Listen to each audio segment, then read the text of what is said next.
Welcome Insta রান্নাঘর থেকে সোমা বলছি। আজকে নিয়ে এসেছি বাদাম পনির।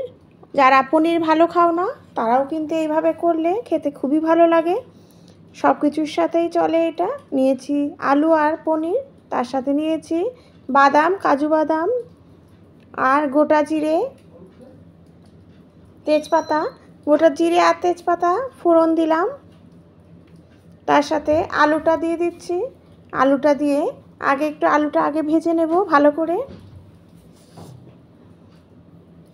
একবারই রান্না করব, তাহলে কিন্তু তেলটাও কম লাগে।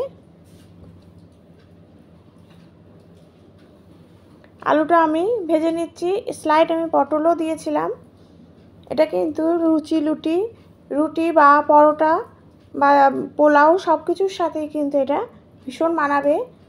আর নিয়েছি হচ্ছে আমান বাদাম আর এমনি নর্মাল বাদাম, তার সাথে কাজু বাদাম, আর নিয়েছি একটু পেঁয়াজ আর কাঁচা লঙ্কা, স্লাইড আদা, খুবই অল্প করে আদা লাগবে, আর একটা হাফ পেঁয়াজ দিলেই যথেষ্ট। দিয়ে একটু পেস্ট করে নেবেন। পেস্টটা হয়ে গেলে আলুটা যখন ভাজা হয়ে যাবে তখন আমি দিয়ে দেব পনিরগুলো একটু হালকা করে নাড়াচাড়া করলেই যথেষ্ট, বেশি ভাজার দরকার নেই। তারপরে দিয়ে দিচ্ছি জিরে আর ধনের গুঁড়ো, একটু শুকনো লঙ্কার গুঁড়ো আর একটু চিনি। দেওয়ার পরে ওই পেস্টটা দিয়ে দিলাম, যে বাদামের পেস্টটা, সেই পেস্টটা দিয়ে দিলাম। দেওয়ার পরে ভালো করে এটা কষিয়ে নেব। পনির আর আলুর সাথে ভালো করে কষিয়ে নিয়ে মিক্সি ধোয়া একটু জল দিলাম। জলটা দিয়ে ভালো করে এটা মশলাটা কষিয়ে নেব।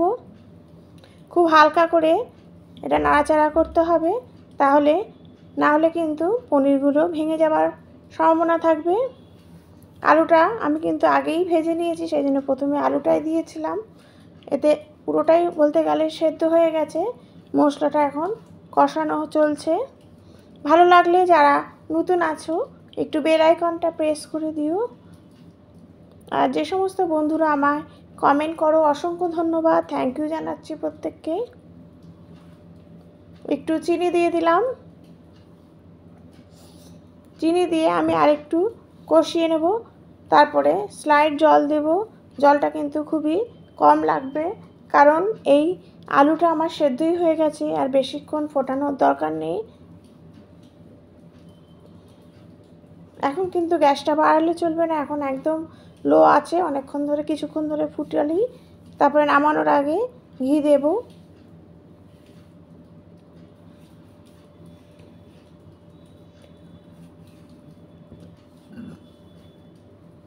তোমরা কমেন্ট করো,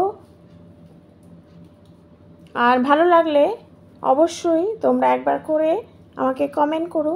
রেডি হয়ে গেল বাদাম পনির।